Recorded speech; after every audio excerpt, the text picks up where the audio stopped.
Greetings, members, one and all of the Salivation Nation. Silver's Beast of Burden. Let's explore.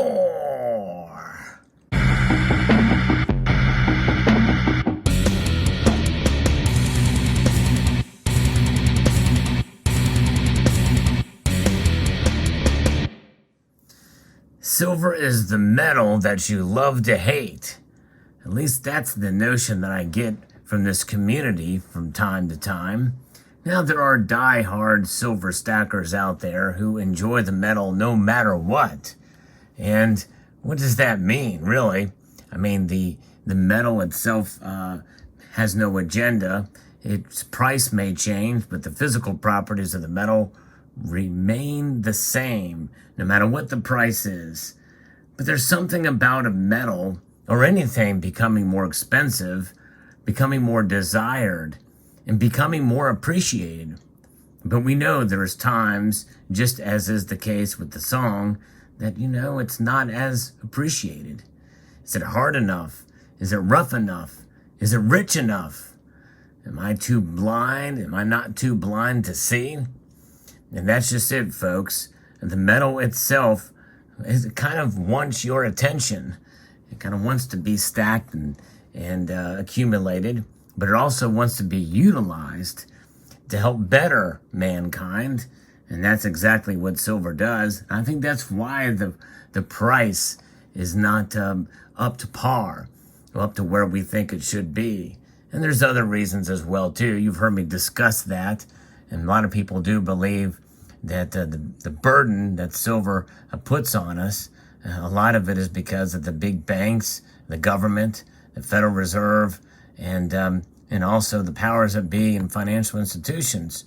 Many people do feel that this metal is a beast, and it's a burden to have to carry it for the premiums that we pay in the different forms that we accumulate it, like these 10-ounce coins here from the Royal Mint and from the Perth Mint. There's quite beastly. And in fact, some of these beasts that we encounter, the variety, are mythical. At least there's not much evidence that they may have existed, although some feel that there are some Bible verses that actually point to a possible existence of dragons. But who knows? And what's interesting is some of these beasts that we hear about, that it's ironic that the dragon, which is probably one of the most popular images put on silver coins today, is in the lunar series. It's the only one in the lunar calendar of a mythical beast. And nonetheless, there's other images of dragons on coins being slayed in the case such as we see here. And it's quite interesting and ironic, that maybe some of these beasts of burden are just kind of the mythos, constructs of our own mind. But because silver, in reality, when you think about it, you have these. We can be scared of putting too much money into a metal that may not serve us well at the time when we need to sell, or even pass down to the next generation. I remember specifically talking to a coworker about silver, and of course that coworker has left now. But I've talked about it. Hey, silver is there to preserve your wealth over the course of time, and then the price drops fairly dramatically. And, I haven't talked to that coworker in a while, but likely he probably got jaded and moved on. It became a beast of burden for him that he was not willing to bear. And, even here in this royal arms representation, you see a mythical creature there with the unicorn. And, of course, the Lion of England. We know lions exist, but rarely do they exist with a crown on their head, such as the case here with the first of the Queen's Beast here series in the 10-ounce size, released in 2017, a year when silver prices were quite low. And that was the time to stack, by the way, when it was unloved, when a metal was unloved, when it becomes this beast of burden, and what is it about silver that makes it stand out? It's for miles of walking. The feet are hurting with no shoes on your feet. And essentially, the only thing protecting this silver is a capsule. So you can liken it to clear shoes in a sense and what have you, but that's kind of the collector in you. The actual bullion value of the metal, through time and through premium adjustments one way or the other, right now, we can hate silver for the high premiums on even privately issued bullion rounds. You're paying, $5, $6 an ounce above spot. And it's not unheard of for that to occur. But we'll press on. We'll continue to see where it goes. We're taking a chance with that kind of premium on silver, and not sure if it's going to pay off in the long run. That's a burden, folks. It's a burden that we have to deal with and bear in this time, in this situation, considering where we're at now, where spot price is. Spot price manipulated? Well, we know there's evidence of manipulation on both sides, on the way up and on the way down. That's a burden. Is it price suppression? One could make a strong argument for it when you see these contracts being dumped in a matter of seconds, the COMEX and the markets. And but what about those contracts that are bought up very, very quickly as well? I don't know. Is there examples of it? What are the intricacies of the commitment of trader reports? What about the COMEX and how they adjust and how they post information about these contracts and the physical silver they have on hand for deliveries, and the options and the margin calls and the like? There's a lot of complexities. Then you got the futures markets, all burdens when it comes down to it. And if you hold physical silver, like these 40 ounces I'm holding in my hand, that's a burden too. That's a little heavy. Silver is a burden. It's a beast of a burden to stack enough of it when you can say, hey, yeah, I may have 1,000 ounces of silver, but if I need to bug out and get out quickly, that's a burden. It's a physical burden that have to worry about getting it together in the capsules, and sometimes these capsules can crack from handling and the like, trying to protect your coins. And it's beautiful to look at. But you know what? There's going to come a time where storage is going to be a burden to store all this silver in the different ways that it comes. A 10-ounce round like this is relatively flat and bulky, and it would be nicer to have kind of a bar that you could hold that is much smaller and more compact. But even a bar, if you pour your own silver bar that weighs exactly 10 ounces, such as this, much more compact, still 10 ounces, still a burden. That's a lot of weight. And for the amount of money that it's worth compared to gold, it's a burden. And it's a beast of a burden, especially if you have a lot of it. Storage is a problem. Does that mean you should not stack it? No, I believe it's good to have silver, even if you're a pure gold stacker. I believe there's some room to move. And of course, you've got to be very diligent in shopping for silver, especially as a silver stacker. Because you know what? Silver being the most reflective metal out there, the most reflective metal, and as you can see here in these two examples, you can apply a variety of finishes on it to really make it stand out and shine.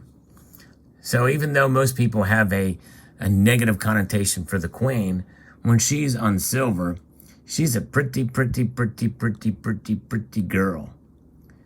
Come on, baby. Please, please, please be a pretty girl. There you go.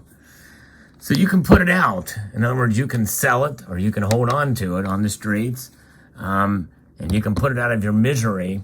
But I tell you what, in times like these that we're living in right now, putting it out of its misery, in other words, selling it off and taking a loss, I don't think is the wisest thing to do.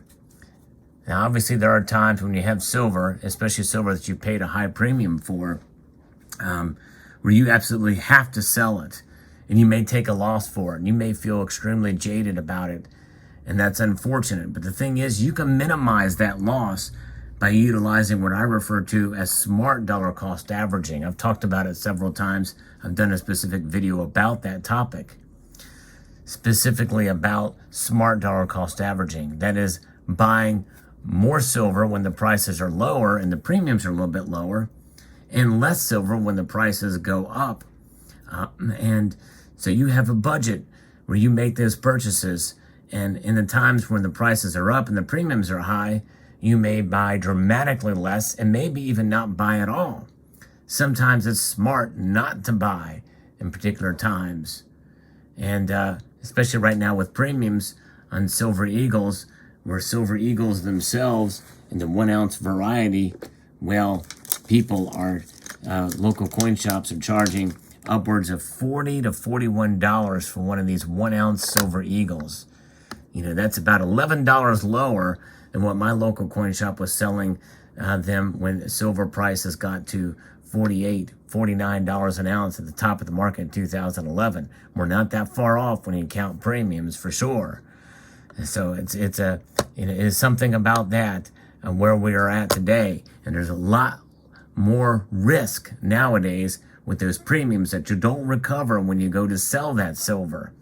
Now, the risk at buying silver at the top of the market, such as was the case in 2011, 2012, is spot price dropping out from underneath of you. That's essentially what it did. It wasn't so dramatic that one day it just dropped $10, $12, but we saw pretty dramatic drops from 2012, 2013 into 2014, especially in 2015. So there's that to consider as well, too. It's a beast of a burden, for sure. And nonetheless, it can cause sickness when you lose money on an investment. And when you think of it as an investment, and I think that's bad to do, because you do have to suck it up when the prices go down. Throw it all at you. You can shrug it off. There's one thing that I don't understand, and you keep telling me that silver is your thing, so then you get rid of it at a whim, out of frustration. It's a beast of burden. Bear that beast through the long haul, folks. That's what it's about. Through the long haul. If you don't need to sell it, don't. You only take a loss at the time of selling it, at the wrong time. Now, obviously, some people feel the need to sell it when the price goes way up and they can profit off of a certain amount of silver just to say they got the profit. I would encourage you to not do that, to not bear that burden, and to not release that burden. Because really, if you take into account the dollar cost average throughout the time of holding your silver and seeing where we're going as a country and as an economy, not only in this nation, the United States of America, but around the whole world, you know that more than likely it's going to probably average out to where it's good to have it as a savings account through the long haul. But in any event, that's up to you when the price gets to a point where you can profit from it. But what is a profit if inflation is eating away at that profit? You know, how do you measure a profit? Which is why I've always been of the mind to just hold on. Hold on to your silver and really don't let go. So there you have it. It's a beast of burden for sure. And I think a part of it is to just not fuss. You need no fussing. You need no nursing. Never, never, never be. Hold on to your silver. Walk for more miles. Your feet are going to hurt, but that's all right. It's a beast of burden that we will carry because it is money. It may be dormant money, but it is money nonetheless. It's a way of savings, and that's what it's about for silver. And it's about not being, it's about being real about silver. Understanding that it's a burden that could be glorious, but it's a burden nonetheless.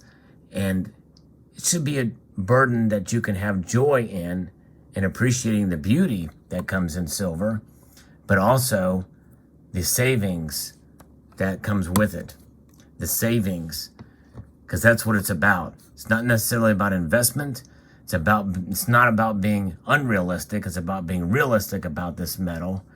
And when you look at it from that point of view, that burden becomes a little easier. Because yes, anytime you are working to save, it is a burden when you think about it. The complexity of the markets, the premiums and the like, but that's really with anything, but even more so with silver, I believe. The beast of burden. Bear it, but enjoy it too. I know this has been somewhat of a negative video about silver, but you have to look at the negative as well as the positive. And so I hope you can see it from that point of view. Of course, tying them with the famous song too, and of course, the Queen's Beast series, which is a very popular series by the Royal Mint.